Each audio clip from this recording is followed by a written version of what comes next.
സമയം ആക്രമണം നടത്തുന്ന രീതിയിലേക്ക് ഇസ്രായേൽ കടന്നിരിക്കുകയാണ്. ഈ ഒരു ഘട്ടത്തിൽ നമ്മോടൊപ്പം ചേരുന്നു ഇസ്രായേലിൽ നിന്നും ശ്രീ സജി മാമ്പള്ളി നമ്മോടൊപ്പം ചേരുന്നു. ശ്രീ സജി മാമ്പള്ളി, തീർച്ചയായിട്ടും ഇസ്രായേലിലെ സ്ഥിതിഗതികൾ അവിടെ ഭീതിപ്പെടുത്തേണ്ട ഒരു സാഹചര്യം ഇല്ല എന്ന് തന്നെ മനസ്സിലാക്കുന്നു.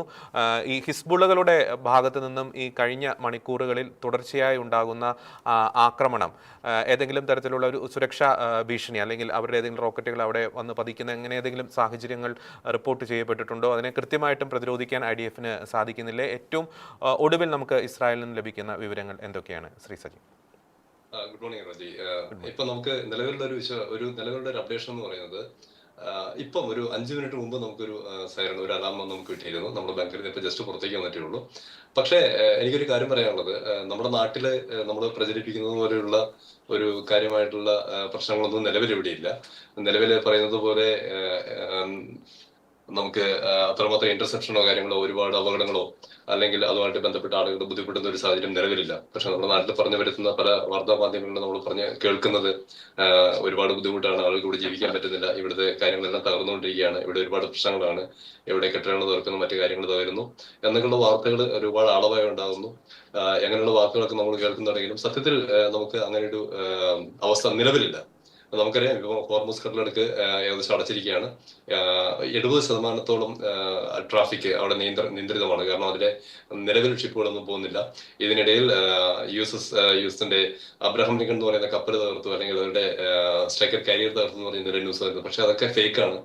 നമ്മുടെ പ്രധാനമന്ത്രി നെതന്യാഹുവിന്റെ ഓഫീസ് തകർത്തു, അദ്ദേഹത്തെ കാണാനില്ല, അദ്ദേഹം ഒളിവിലാണ് എന്ന് പറയുന്ന ന്യൂസുകൾ വരുന്നു. അതും ഫേക്കാണെന്ന് പറഞ്ഞു. കാരണം ഇന്നലെ ദശമേഷ് എന്ന് പറയുന്ന അപകട സ്ഥലത്ത്, അവിടെ ഇസ്രായേൽ നമുക്ക് കഴിഞ്ഞ ബോംബിങ്ങിൽ 10 പേര് കൊല്ലപ്പെട്ട സ്ഥലത്ത് നെതന്യാഹുവും അദ്ദേഹത്തിന്റെ ഇവിടുത്തെ മൊസാദിന്റെ ചീഫ് ഓഫ് ഡയറക്ടർ നേരിട്ട് സന്ദർശിക്കുകയും അതിന്റെ ലൈവ് മാധ്യമങ്ങൾ വരികയും ചെയ്തതാണ്. അപ്പം നമ്മുടെ നാട്ടിൽ കാണുന്ന ഒരു ഫേക്ക് ന്യൂസ്, എനിക്ക് it's my humble request to everyone those who are listening to these എന്ന് പറയുന്ന നാട്ടിലെ നമ്മളെ പോലെ ജോലി ചെയ്യുന്ന ഒരുപാട് 10,000-കണക്കിന് ആളുകൾ വിവിധ രാജ്യങ്ങളിലായിട്ട് 1 ലക്ഷത്തോളം ആളുകൾ ഇസ്രായേലിൽ പണിയെടുക്കുന്നുണ്ട്, ഇസ്രായേൽ ജോലി ചെയ്യുന്ന ആളുകളുണ്ട്.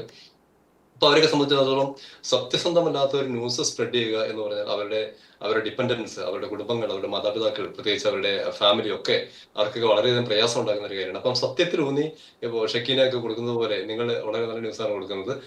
കാരണം സത്യസന്ധമായ ന്യൂസുകൾ കൊടുത്ത ആളുകളിലേക്ക് ഇറങ്ങി ചെല്ലാൻ കഴിയട്ടെ എന്ന് ആശംസിക്കുന്നു. ബാക്കി ചോദ്യത്തിലേക്ക് കടന്നു വരാം. നമുക്കിപ്പോൾ ഇന്നലെ രാത്രി 1 മണിക്ക് ശേഷം ഇന്റർസെപ്ഷൻസ് അല്ലെങ്കിൽ സൈറൺ നമുക്ക് ഉണ്ടായിട്ടില്ല. വളരെ ശാന്തമായിട്ട് രാവിലെ വരെ കിടന്നുറങ്ങാൻ പറ്റി, പ്രശ്നമില്ല. അപ്പൊ രാവിലെ ജസ്റ്റ് വന്നു, അതൊരു 5 മിനിറ്റ്സ് കൊണ്ട് അത് തീർന്നു. നമ്മൾ നോക്കുകയാണെങ്കിൽ ഇപ്പൊ ഇതുവരെയുള്ള യുദ്ധത്തിന്റെ ഒരു ഓവറോൾ സമ്മറി എന്ന് പറയുന്നത്, യുദ്ധം തുടങ്ങി വെച്ചത് അമേരിക്കയും ഇസ്രായേലും കൂടിയാണെങ്കിലും ശരിക്കും ഇപ്പൊ യുദ്ധം നടക്കുന്നത് ഇറാൻ സ്ട്രൈക്ക് ചെയ്തുകൊണ്ടിരിക്കുന്ന ഗൾഫ് കൺട്രീസിനെതിരായിട്ടാണ്. നമുക്കറിയാം, ഏറ്റവും കൂടുതൽ ഒരുപക്ഷെ എനിക്ക് തോന്നുന്നു ഇസ്രായേലിനേക്കാളും നാശനഷ്ടങ്ങളും ഒക്കെ ഉണ്ടായിട്ടുള്ളത് ഖത്തറാണ് ഏറ്റവും കൂടുതൽ സർവൈവ് ചെയ്തിട്ടുള്ള, അല്ലെങ്കിൽ ഏറ്റവും കൂടുതൽ സഫർ ചെയ്തിട്ടുള്ള ഒരു ഗൾഫ് കൺട്രി എന്ന് പറയുന്നത്. നിലവിൽ ഇറാൻ ആക്രമിക്കാത്ത ഒരു രാജ്യം എന്നത് തുർക്കിയും, അതുപോലെ കാര്യമായിട്ട് അപകടം പറ്റാത്ത രാജ്യം ഒമാനും മാത്രമാണ്. ബാക്കി എല്ലാ രാജ്യങ്ങൾക്കെതിരായിട്ടും എന്താ പറയുന്നത്, ഈ സ്ഥിരനില നഷ്ടപ്പെട്ട ആളുകളെ പോലെ കയ്യിൽ കിട്ടുന്നതെല്ലാം എടുത്ത് തോന്നിയിടത്തേക്ക് എറിയുന്നത് ഒരു സ്ഥിതി പോലെ അങ്ങനെ അറ്റാക്ക് ചെയ്യുന്ന രീതിയാണ്. പക്ഷെ വരും ദിവസങ്ങൾ ആക്രമണം കടക്കും എന്നുള്ളതിന് സംശയമില്ല. കമ്പാരിറ്റീവ്ലി നമ്മൾ ഇന്നലെ ഇന്നുമായിട്ട് നോക്കുകയാണെങ്കിൽ ആദ്യത്തെ 2 ദിവസം ഉണ്ടായ എത്ര തീവ്രത, ബാരാജിന്റെ തീവ്രത, ഒരു ഇന്റൻസിറ്റി എന്ന് പറയുന്നത് it's getting alarmingly reduced, may be I can say that. Because രണ്ടാമത്തെ ദിവസമൊക്കെ എന്ന് പറയുന്നത് നമ്മൾ ഒരു ഉച്ചവരെയുള്ള സമയങ്ങൾ 5-6 തവണ നമുക്ക് അലാംസ് വരികയും ആളുകൾ ബങ്കറിലേക്കും സേഫ്റ്റി റൂമിലേക്ക് വെച്ച് ഓടി രക്ഷപ്പെടുന്ന അല്ലെങ്കിൽ ഓടിയെത്തുന്ന ഒരു സ്ഥിതി ഉണ്ടായിരുന്നു. പക്ഷെ ഇന്നലെയും ഇന്നും അത് അലാമിംഗ്ലി റെഡ്യൂസ് ചെയ്തിട്ടുണ്ട്. കാരണം അത്രമാത്രം കാഷ്വാലിറ്റീസ് ഇല്ല, അത്രമാത്രം ഡയറക്റ്റ് ഹിറ്റ്സ് കുറവാണ്. ഡയറക്റ്റ് ഹിറ്റ് ഉണ്ടാകുന്നുണ്ടെങ്കിൽ പോലും അത് മറ്റുള്ള ആളപായത്തിലേക്കോ അല്ലെങ്കിൽ ഒരു സിവിയർ കാഷ്വാലിറ്റിയിലേക്ക് ഒന്നും പോകാത്ത ഒരു സ്ഥിതിയാണ് കാണുന്നത്. അപ്പം നമുക്കറിയാം, ഏകദേശം 12ഓളം ഷിപ്പുകൾ ഇറാന്റെ നാവികസേന മുഴുവനായിട്ട് ആക്രമിക്കപ്പെട്ടു. ഇറാന്റെ നാവികസേന മാത്രമല്ല, അവരുടെ IRGC-യുടെ, നിങ്ങൾ മുമ്പ് പറഞ്ഞ IRGC-യുടെ ഹെഡ് ക്വാർട്ടേഴ്സ്, അവരുടെ മിലിറ്ററി ആസ്ഥാനം, അവരുടെ ഇന്റലിജൻസ് ബ്യൂറോ ആയിട്ട് ബന്ധപ്പെട്ടിട്ടുള്ള അവരുടെ പ്രധാനപ്പെട്ട കെട്ടിടങ്ങൾ എല്ലാം നഷ്ടപ്പെട്ട് അവര് പകച്ചു നിൽക്കുന്ന ഒരു സ്ഥിതിയാണുള്ളത്. നമുക്കറിയാം, യുദ്ധം തുടങ്ങി ആദ്യത്തെ വെറും 60 സെക്കൻഡിനുള്ളിൽ നമുക്ക് ലഭ്യമായിട്ടുള്ള വിവരങ്ങൾ എന്ന് പറയുന്നത്, ആദ്യത്തെ 60 സെക്കൻഡിനുള്ളിൽ അവരുടെ ലീഡർ അയത്തുള്ള ഖമേനി ഉൾപ്പെടെ 49ഓളം ആളുകളെ, വിവിധ പദവികൾ വഹിക്കുന്ന ഉന്നതരായിട്ടുള്ള 49ഓളം ആളുകളെ ആദ്യത്തെ 60 സെക്കൻഡിനുള്ളിൽ ഫിനിഷ് ചെയ്തു എന്നാണ് നമുക്ക് മനസ്സിലാക്കാൻ പറ്റുന്നത്. നമ്മളിപ്പം ഇസ്രായേലിൽ താമസിക്കുന്നതുകൊണ്ട് നമ്മൾ ഇസ്രായേലിനെ സപ്പോർട്ട് ചെയ്ത് പറയുകയല്ല. നമ്മുടെ ഒരു ഓവറോൾ അസസ്മെന്റ് എന്ന് പറയുന്നത് ശരിക്കും പഴയതുപോലെയല്ല. കഴിഞ്ഞ ജൂലൈയിലുണ്ടായ വാറിനേക്കാളും ഇറാൻ ആകെ ബുദ്ധിമുട്ട് നിൽക്കുന്ന ഒരു അവസ്ഥയാണ്. കാരണം അവരെ നയിക്കാൻ ഒരു ശക്തമായ ലീഡർഷിപ്പ് ഇല്ല, അല്ലെങ്കിൽ അവര് എങ്ങനെ പോകുമെന്നറിയില്ല. അതിനിടയ്ക്ക് ഭരണമാറ്റത്തെ കുറിച്ച് ചർച്ച ചെയ്യുന്നു. അവരെ അനുകൂലിക്കുന്ന ആളുകൾ ഇറങ്ങുന്നുണ്ടെങ്കിൽ പോലും അവർക്കെതിരായിട്ടുള്ള പ്രതിഷേധങ്ങളും രാജ്യത്താകമാനം നടന്നുകൊണ്ടിരിക്കുന്നു. ആകെ കലുഷിതമായ അന്തരീക്ഷത്തിൽ എത്ര ദിവസം വാറ് നീണ്ടു നിൽക്കും, എന്താവും ഇതിന്റെ പരിണിത ഫലം എന്ന് മാത്രമാണ് നമ്മളിപ്പോൾ ഉറ്റുനോക്കുന്ന ഒരു പ്രധാനപ്പെട്ട കാര്യം എന്ന് പറയുന്നത്. ഒരിക്കൽ കൂടി ഞാൻ പറയട്ടെ, ഇവിടെ താമസിക്കുന്ന മലയാളികൾ അല്ലെങ്കിൽ ഇവിടെ താമസിക്കുന്ന മറ്റ് രാജ്യത്തിലുള്ള ആളുകളെല്ലാം സുരക്ഷിതരാണ്, ഒരു സംശയവും വേണ്ട. ഇവിടെ അതിന് മാത്രം ലഭ്യമായിട്ടുള്ള സാധ്യതകളെല്ലാം നമ്മൾ യൂസ് ചെയ്യുന്നുണ്ട്. ഇവിടെ ഒരു പ്രശ്നമില്ല. ആളുകളൊക്കെ പകൽ സമയങ്ങളൊക്കെ ട്രാഫിക് ബാക്കിയുള്ള കാര്യങ്ങളൊക്കെ അതേപോലെ തന്നെ നടക്കുന്നു. ഇതിന്റെ മീൻവെൽ ചിലപ്പോഴൊക്കെ അലാറംസ് വരുന്നുണ്ട്. വരുമ്പോൾ ബങ്കറുകളും സേഫ്റ്റി റൂമിലേക്ക് ആളുകൾ പോയി സുരക്ഷിതമായിട്ടിരിക്കുന്ന ഒരു സ്ഥിതിയാണ്. ഒരിക്കൽ കൂടി നാട്ടിലുള്ള ആരും പ്രത്യേകിച്ച് ടെൻഷൻ അടിക്കേണ്ട കാര്യമില്ല. ഇവിടെ ഇതുവരെ കാര്യങ്ങൾ സേഫാണ്. എത്രയും പെട്ടെന്ന് യുദ്ധം പര്യവസാനിക്കട്ടെ, എത്രയും പെട്ടെന്ന് എല്ലാം പഴയതുപോലെ ആവട്ടെ. ഇറാനും അല്ലെങ്കിൽ ഈ മരണം എന്ന് പറയുന്നത് എബോവ് ഓൾ അല്ലെങ്കിൽ കാഷ്വാലിറ്റി എന്ന് പറയുന്നത് ഇറാനിലുള്ള ആളുകളാണോ അല്ലെങ്കിൽ ഇസ്രായേലിലുള്ള ആളുകളാണോ യു എസിലെ ആളുകളാണോ എന്നതിലുപരിയായിട്ട് നമ്മുടെ മാനവരാശിക്ക് മുഴുവനും ഒരു കടുത്ത ആശങ്ക ഉണ്ടാക്കുന്ന സ്ഥിതിയാണ്. കാരണം ഒരു യുദ്ധം എന്ന് പറയുന്നത് അതൊരു ഉയർത്തുന്ന ഒരു ഭീഷണി എന്ന് പറയുന്നത് നമ്മുടെ മനസമാധാനത്തിനും നമ്മുടെ പ്രോപ്പർട്ടിക്കും അല്ലെങ്കിൽ നമ്മുടെ ലിവിങ്ങിനും എല്ലാം വളരെ ആശങ്ക ഉയർത്തുന്ന കാര്യങ്ങളാണ്. അതെല്ലാം നിന്ന് ശാന്തമായിട്ട് എത്രയും പെട്ടെന്ന് വളരെ സന്തോഷകരമായ ജീവിതത്തിലേക്ക് ആളുകൾക്ക് മടങ്ങി വരാൻ കഴിയട്ടെ എന്ന് ആശംസിക്കുന്നു. ഒരുപാട് നന്ദി. Thank you so much. തീർച്ചയായിട്ടും ഒരു കാര്യം കൂടി ശ്രീ സജി അങ്ങ് പറഞ്ഞ വളരെ പ്രധാനപ്പെട്ട ഒരു അപ്ഡേഷൻ തന്നെയാണ്. നമ്മൾ തുടർച്ചയായിട്ട് റിപ്പോർട്ട് ചെയ്തുകൊണ്ടിരിക്കുന്ന ഒരു കാര്യം തന്നെയാണ്. അവിടെ എല്ലാവരും സേഫായിട്ടാണ് ഇരിക്കുന്നത്. ഇസ്രായേലിൽ ഒരു ഭീതിപ്പെടുത്തേണ്ട ഒരു സാഹചര്യം തന്നെയില്ല. കൃത്യമായിട്ടുള്ള സുരക്ഷാ സംവിധാനങ്ങൾ ഇസ്രായേൽ ഭരണകൂടം അവിടുത്തെ ജനങ്ങൾക്കായി ഒരുക്കുന്നുണ്ട്. ഇത് കാണുന്ന അവിടെ ജോലി ചെയ്യുന്ന ഇസ്രായേൽ മലയാളികളുടെ കുടുംബാംഗങ്ങളുണ്ടെങ്കിൽ തീർച്ചയായിട്ടും നിങ്ങൾ ആശ്വാസഭരിതരായിട്ടിരിക്കുക. കാരണം അവിടെ നിങ്ങളുടെ പ്രിയപ്പെട്ടവർ സുരക്ഷിതരായിട്ട് തന്നെയാണ് ഇരിക്കുന്നത്. യാതൊരു ഭയപ്പെടുത്തുന്ന സാഹചര്യം അവിടെ നിലനിൽക്കുന്നില്ല. ഒരു കാര്യം കൂടി അങ്ങോട്ട് ചോദിക്കാൻ ആഗ്രഹിക്കുകയാണ്. ഇന്നലെ ഇസ്രായേൽ പ്രധാനമന്ത്രി ബെഞ്ചമിൻ നെതന്യാഹു ബൈറ്റ് ഷെമിഷ് എന്ന് പറയുന്ന ആ മേഖലയിലേക്ക് നടത്തിയ ആ ഒരു സന്ദർശനം കൃത്യമായിട്ടുള്ളൊരു ഒരു സന്ദേശം തന്നെയല്ലേ ഇസ്രായേൽ ജനങ്ങൾക്ക് നൽകുന്നത്? അതായത് ഭരണകൂടം നിങ്ങൾക്ക് ഒപ്പം തന്നെയുണ്ട്.